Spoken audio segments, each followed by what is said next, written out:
atención porque son poquitos casos. Cuando los hospitales son grandes, hay mucho volumen y los médicos desarrollan gran destreza. Por eso es que en los hospitales grandes están los médicos especialistas que se desarrollan mucho mejor. Y estos estándares en otros países existen. No se construyen hospitales chiquitos porque los médicos no desarrollan destreza y ponen en riesgo la salud de sus asegurados. Entonces, por eso es que vamos a proponer una estructura de redes macrorregionales que permitan volumen para poder referir en esas redes a los pacientes y poder darles una atención médica con competencia, con destreza, con calidad para asegurar su salud, para cuidarlos, básicamente. Ese es uno de los temas. Hay varios otros temas que puedo comentar aquí y voy a tomarme un momento para comentar el tema del abastecimiento de medicinas y de insumos médicos. Tenemos varios problemas en salud que resolver en ese asunto y estamos ya trabajando en todos ellos. Un problema es la ley de contrataciones del Estado. Yo he mencionado en otras oportunidades en que me he presentado que esa ley a la salud no la toma en cuenta porque cuando compra, por ejemplo, una medicina, la trata igual que si estuviera comprando una mesa. Pero cuando compra una medicina, tenemos un paciente que puede estar fracturado. Y en ese concurso de 6 meses, ese paciente está en su cama fracturado esperando 6 meses. Pero si el segundo objeta el concurso, se anula, se vuelve a realizar 8 meses. Entonces el paciente está 8 meses con su fractura esperando la prótesis. Esto no se considera como se considera en otros países como Colombia, por ejemplo, como Uruguay, por ejemplo, donde ya está resuelto el tema y hay una consideración especial para las compras de salud. Eso lo vamos a proponer a ustedes para que lo puedan incorporar a la ley de contrataciones del Estado y lo estamos trabajando como proyecto ya. Esa es una deficiencia grande a nivel nacional del sistema de salud. También tenemos un tema de que los mecanismos de planificación de necesidades, o sea, cuánto se necesita comprar en el Estado, son deficientes.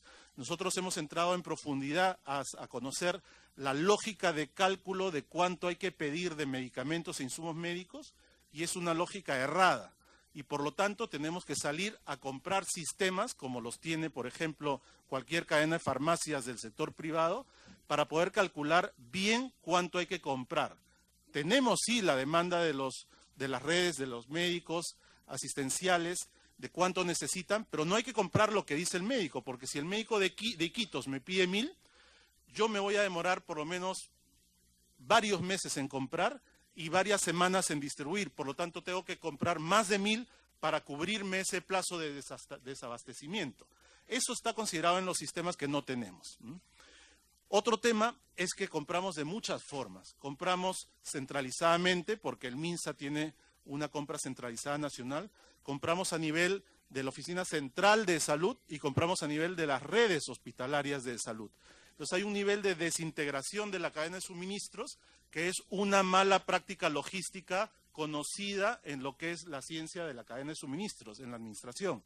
Y por lo tanto tenemos que trabajar en la integración de esa cadena de suministros. Cuando está integrada uno tiene visibilidad hasta el final de qué necesita. Cuando está cortada uno solo ve su pedazo y no está pensando en el siguiente y en el siguiente y por lo tanto se generan faltas. Y en tercer lugar, tenemos una red de almacenes deficientes, no cumplen estándares muchos de ellos.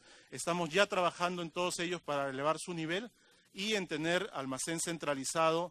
Bueno, en salud se generó un contrato APP con Salog, que es una empresa privada que distribuye lo que salud compra, pero solo a Lima. No se ha hecho a nivel nacional. Esa es una carencia en este momento. Necesitamos una sola distribución que no sea solo Lima, sino a nivel nacional para poder integrarla. Por lo tanto, la red de distribución también tenemos que recomponerla. Norma, planificación, método de compras y red de distribución son 4 cosas en las que estamos trabajando en el abastecimiento. Y aquí quiero comentar un tema importante, y es el siguiente. Cuando hemos entrado al hospital más grande, que es el Rebagliati, a ver cómo funcionaba la parte logística, hemos detectado, y estoy hablando más o menos de enero, febrero, que entre el 50 y el 60% de las compras de un hospital de ese tipo se hacen directas, no se hacen por concurso, como debería ser, sino que se hacen directas. Cuando se hacen directas, la puerta está abierta para irregularidades. Lo que tenemos que hacer es hacer concursos. Cuando hemos encontrado eso, ese porcentaje es súper alto, muy alto. Hemos llamado a la OSI y le hemos dicho, a la Oficina de Control Institucional, y le hemos dicho, estamos comprando 50-60% directo. Ojo con eso, por favor, supervísanos, porque no podemos dejar de hacerlo sin desabastecer el hospital, y tenemos que prepararnos para hacer concursos. Varios meses tenemos que prepararnos, porque los concursos son largos. Y la OSI entonces está supervisando las compras directas que hacemos, para lo cual nos hemos dotado con gente adicional, y Revaliati está comprando de esa manera mes a mes. Cuando digo directas, me refiero, voy a poner un ejemplo, a que la cafetería de la emergencia del Revaliati, cada 3 días hacía un contrato de compra directa. Me refiero a ese tipo de compras directas. Puerta abierta para la irregularidad, y tenemos que cambiar eso y comprar por concurso. Entonces, ese cambio estamos haciendo en Revaliati, y esa es una situación muy precaria que ocasiona desabastecimientos. Esa es una de las explicaciones por las cuales en esta red concreta tenemos desabastecimientos, porque se ha comprado así históricamente en E-Salud. Hace mucho tiempo que se compra así, y eso hay que cambiarlo. Bien, comentar también algunos proyectos que estamos haciendo.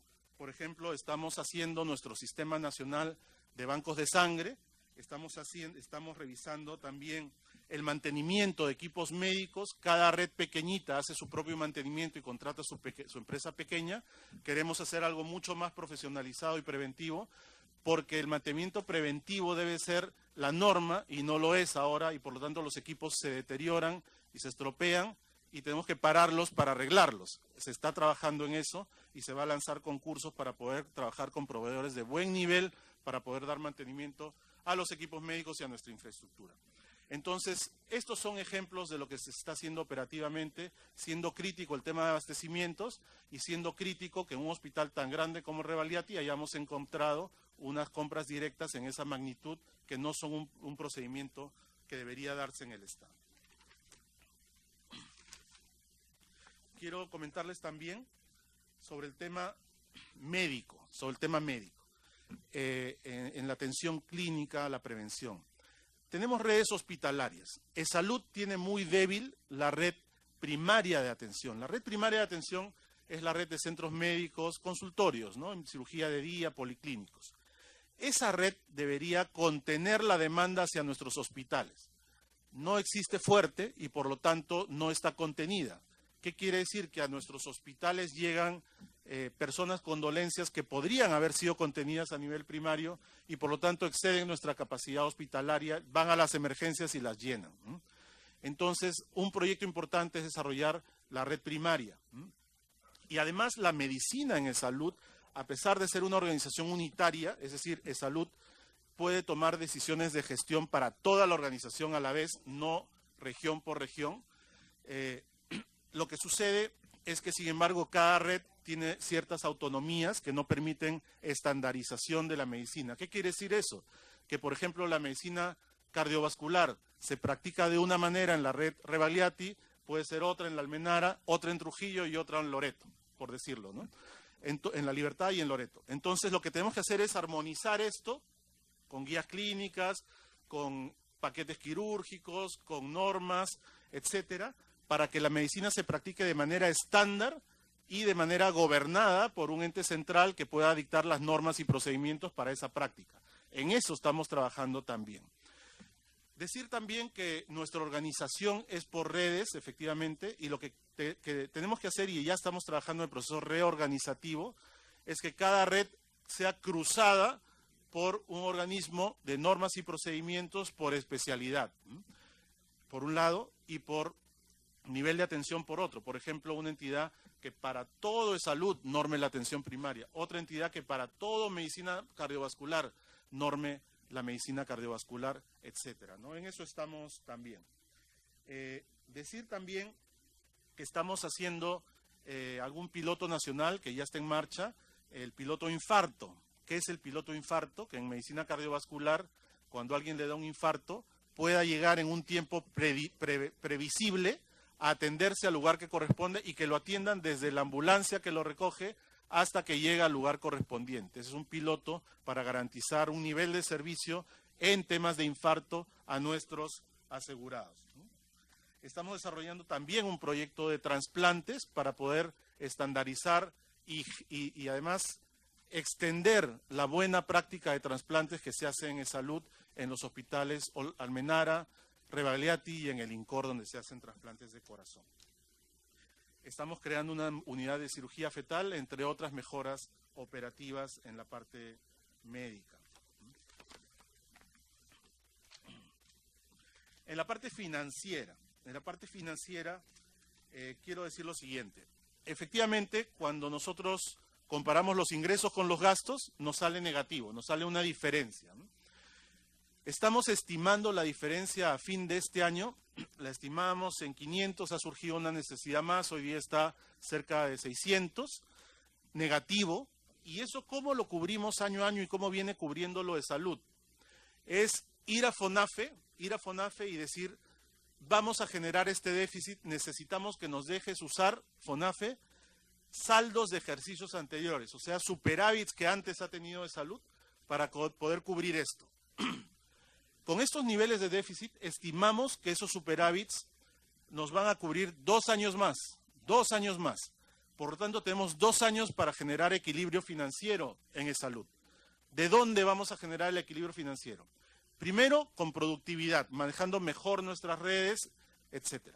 Segundo, con cobranza, cobrando las deudas del Estado y de los privados, que son deudas altas. En total es 3.500 millones más o menos. Tercero, tenemos que trabajar en que las aportaciones sean técnicas. La mayor parte de los empleados de planilla aporta el 9%, pero hay determinados grupos que aportan menos del 9%, grupos privados y grupos públicos. Eso tiene que ser justificado, porque si aportan menos, lo que estaría sucediendo es que los servicios que les damos cuestan más en total que el total de aportes que recibimos. Y eso daña la sostenibilidad financiera de salud, no se va a sostener la entidad en el futuro si es así, y los que aportan 9% están financiando a los que aportan menos de 9%. Y es una situación de inequidad, porque unos asegurados van a financiar a otros asegurados. Así que tenemos que trabajar también en equilibrar eso. Entonces, esos son los temas financieros. Es importante, además, decir que tenemos el uso de recursos en e-salud que mejorar. Necesitamos introducir productividades. Por ejemplo, nuestros quirófanos no se usan en su total potencial. Estamos ya trabajando en una serie de departamentos, por ejemplo, traumatología del Rebagliati, para que maximicemos el uso de nuestros quirófanos y podemos bajar las colas quirúrgicas que tenemos. Comentar también el tema de sistemas, que pienso que es importante. Hemos recibido e-salud en una situación tecnológica de sistemas de información obsoleta, en realidad, obsoleta. Algunos sistemas son modernos, el de admisión, por ejemplo, pero tenemos que en cada región se instaló un sistema diferente, en muchos casos tenemos 3 o 4 en total, y se dejaron ahí y cada uno evolucionó diferente. Hoy tenemos 29 sistemas diferentes. Si yo quiero montar ese call center, necesito ponerle 29 sistemas para poder manejar las citas y no uno solo. Y eso es una complejidad grande que estamos tratando de resolver. Con sistemas para que tengan historia clínica electrónica, para que tengan citas por teléfono, etcétera. Y además, e-salud no tiene historia clínica electrónica de manera generalizada, lo tiene en algunas partes. Pero para el sistema hospitalario tenemos que instalar un gran sistema de gestión hospitalaria que integre la historia clínica con la farmacia, con la atención de habitaciones, etcétera, para que podamos trabajar de manera integrada y podamos dar un mejor servicio al asegurado. En el tema de ética y legalidad, es decir, aquí podemos hablar de integridad. Efectivamente, salud recibe denuncias, recibe quejas sobre temas de integridad, sobre corrupción. Y hemos creado, como anuncié inicialmente al comienzo de mi gestión, la unidad de integridad para ir a buscar la corrupción, con sistemas de información, con personal que sabe investigar, etcétera, para que podamos recibirla, investigarla y denunciarla apropiadamente para que haya sanciones, que sea punitiva. Porque no se debe aceptar ni podemos mantener lo que durante años ha pasado. Se sabe que en salud hay corrupción y no se toman medidas. Vamos a ser activos en perseguir la corrupción, activos en ir a buscarla, ir a demostrarla y a sancionarla, que es la manera como se debe manejar. Bien. Comentar también que hay algunas propuestas para la mejora de la infraestructura. Tenemos que desarrollar infraestructura de manera importante. Vamos a hacer una propuesta que me parece que va a generar cierta agilidad en la construcción de nuevos centros médicos, etcétera, que es la iniciativa de obras por aportes. Es decir, a una entidad privada que nos pueda dar a cambio de su deuda o a cambio de un descuento de sus aportes futuros, un centro médico. Por lo tanto, lo podríamos tener a la velocidad de la empresa privada y se puede pagar en el tiempo o se puede pagar con la deuda que esa empresa nos tiene. Por lo tanto, agilizamos las inversiones y podemos entonces dotarnos de esa red primaria, por ejemplo, o de un equipo médico necesario o de cualquier recurso, cualquier activo que pueda necesitar la institución. Un punto más es el de los colaboradores a los cuales estamos considerando de manera especial. Quiero decir con relación a los colaboradores que hemos trabajado de cerca con los sindicatos de salud, que son varios, son sindicatos por cada grupo ocupacional, hay coalición de sindicatos también, y estamos trabajando varias cosas. Se ha negociado con ellos canasta de Navidad, se han negociado uniformes, se ha negociado bono por zonas afectadas en el norte, y se ha negociado también un bono llamado BEC, que era una aspiración de los trabajadores porque sentían que se había recortado en el futuro.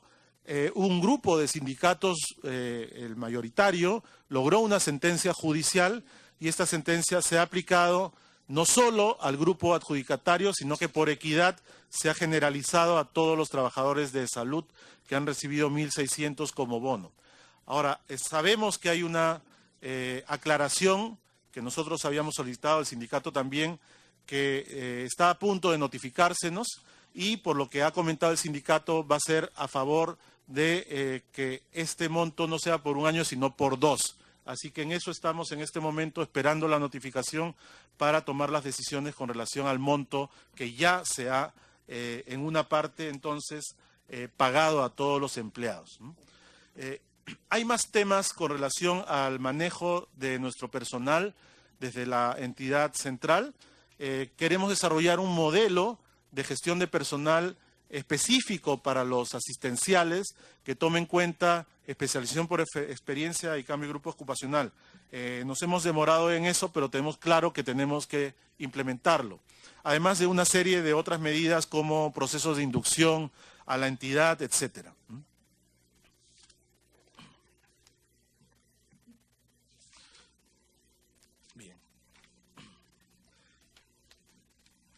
Bien, ahí hay algunas cifras que se pueden consultar y podemos comentar de manera específica. Ya he comentado los beneficios que hemos dado a los asegurados. Y también hay una lámina de indicadores de gestión que se puede consultar, donde lo que quiero resaltar es que estos indicadores de gestión, que son los indicadores con los que informamos de nuestra actividad a FONAFE, porque eSalud está adscrito a FONAFE como empresa del Estado, son indicadores que estamos cumpliendo en su ejecución y tenemos ahí el avance al año actual que estamos cumpliendo a satisfacción en este caso, ¿no? Son indicadores como consulta externa, intervenciones quirúrgicas, etcétera. Ahora, estos indicadores corresponden a lo que se ha definido o lo que se venía definiendo entre Salud y FONAFE, pero no alcanzan para cerrar la brecha de servicio que tenemos en salud, no alcanzan para que podamos operar a tiempo todas las operaciones que nosotros hacemos, ni para que podamos atender a tiempo todas las consultas que se nos requieren. tenemos que ser más ambiciosos con estos indicadores y eso es lo que estamos trabajando también de cara a los próximos periodos. Bien, brevemente quiero comentarles a dónde estamos llevando a eSalud en esta gestión.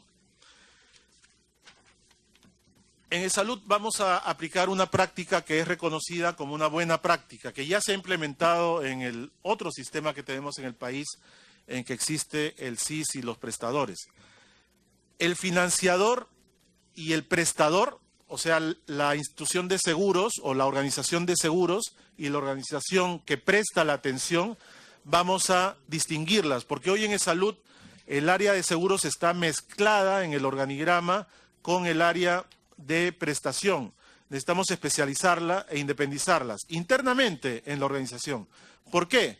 Porque así nuestra área de seguros va a poder fiscalizar a nuestra prestación, va a poder hacer auditorías médicas, va a poder también exigirle niveles de servicio y va a poder financiar el buen servicio de las prestaciones. Esto es necesario porque se crea un círculo virtuoso y para esto ya tenemos comprometido con el Banco Mundial un proyecto que está en sus inicios exactamente. El resto de áreas de salud van a ser servicios compartidos a estas dos unidades principales dentro de la organización. Quiero decir también que recibimos un organigrama de salud muy pesado. Ya hemos hecho un primer esbozo de organigrama optimizado y estamos en proceso de definir el nuevo ROF de salud que va a reconocer algunas de las cosas que he comentado. Las redes hospitalarias, por ejemplo. Sí, ¿cómo nos, congresista? Una interrupción. Solamente, presidente, ojalá nos puedan acercar los indicadores de gestión. No. ¿Los que mencioné? Sí, los indicadores de gestión, no lo encuentro acá. ¿Esta lámina? No hemos numerado. Justo antes de ¿a dónde vamos? Ahí mismo. Sí. Bien. Quería señalar entonces que estamos trabajando por una nueva organización donde vamos a tener dos gerencias principales. Una gerencia administrativa para todos los órganos de soporte y una gerencia prestacional que debajo suyo va a tener aseguramiento y prestaciones, atención al asegurado y las prestaciones a través de redes hospitalarias u otros canales. Entonces estamos justo en este momento recomponiendo la organización, haciendo el ROF para lanzar la nueva organización. Ya mencioné que estamos organizados en la siguiente lámina en redes hospitalarias y esas redes hospitalarias requieren que reforcemos el primer nivel de atención. Y queremos que esas redes hospitalarias tengan ese tamaño macrorregional que va a permitir construir mejores servicios grandes y por lo tanto con economías de escala, es decir, vamos a poder hacer centros más especializados en cada macrorregión. Y además comentar que a esas redes macrorregionales las vamos a cruzar con estos organismos de normativa y procedimientos por especialidad. Por ejemplo, mencioné cardiovascular y trasplantes. Y decir que en cada una de estas especialidades que vamos a usar para cruzar nuestras redes, vamos a definir una serie de proyectos. Vamos a profundizar en la lucha anticorrupción. En esta lámina tenemos un estudio que hicimos al inicio de la gestión con una consultora tercera que comentó que en eSalud la gran corrupción, de toda la corrupción, la gran corrupción es el 1%, la mediana es el 24% y la pequeña, la del día a día, es el 75% de toda la corrupción. Es decir, tenemos que abordar la pequeña corrupción que es muy grande en porcentaje y la mediana y la del 1% de manera especializada y focalizada en ese caso. En la siguiente lámina tenemos la tipología de las irregularidades que tenemos en eSalud. Debo decir también que este estudio indicó que en el abastecimiento y en la gestión de personas es donde más corrupción existe indiciariamente en la institución, así que esas son dos áreas que estamos incidiendo específicamente. Y acá hay una relación del tipo de corrupción que se identifica de acuerdo a las denuncias que hemos recibido. En la gestión actual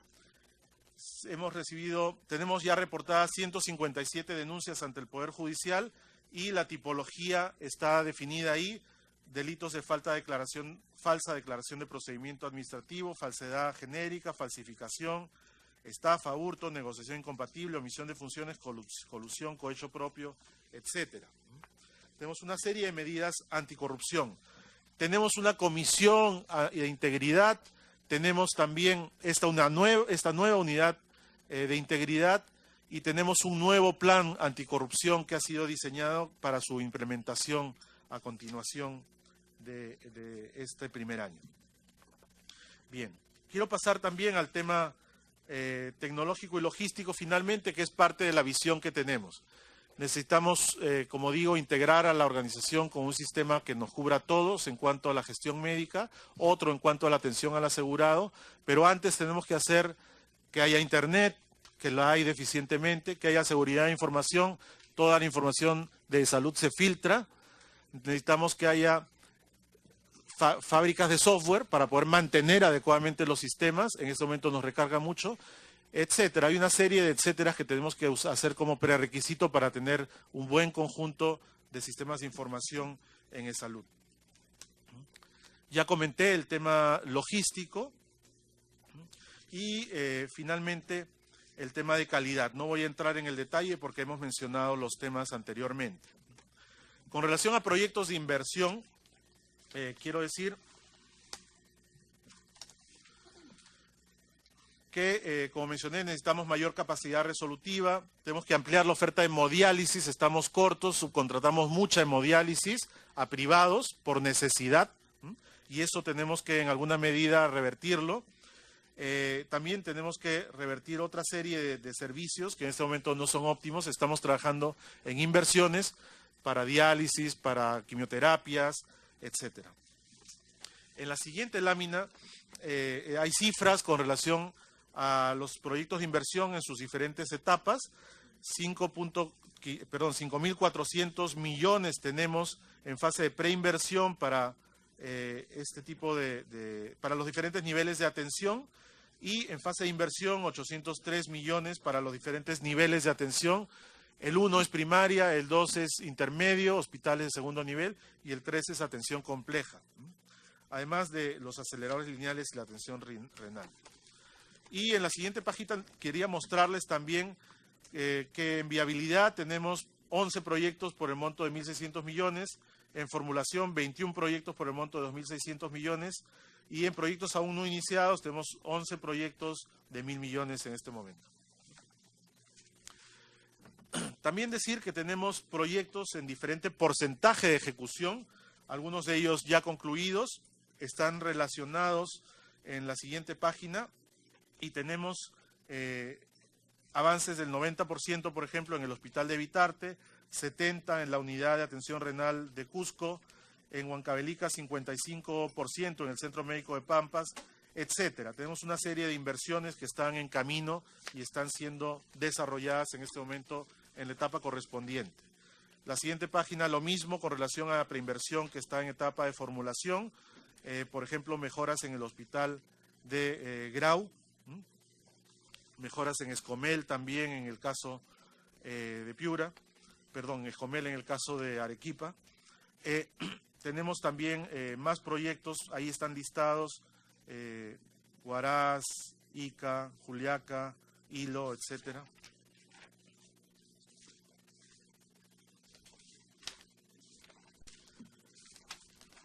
Y los hospitales o las inversiones que se vienen, que son hospitales que han sido priorizados: el Hospital de Pasco nuestro está en muy malas condiciones, el Hospital del Altiplano en Puno son inversión pública, el Hospital Especializado de Cajamarca, el Hospital de Talara y la Unidad de Atención Renal de Arequipa. Todos estos están viables, así que pueden pasar pronto a las siguientes etapas de concurso. Ya están viables y por lo tanto se ha avanzado en destrabar estos proyectos y estamos avanzando en ellos.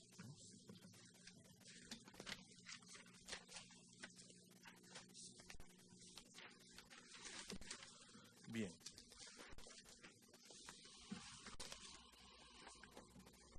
Quiero comentarles también el proyecto del Plan Maestro del Complejo Rebagliati. Estamos formulando los términos de referencia y aquí vamos a hablar de esta manzana del Rebagliati, de la emergencia de Rebagliati, donde tenemos algunas dificultades.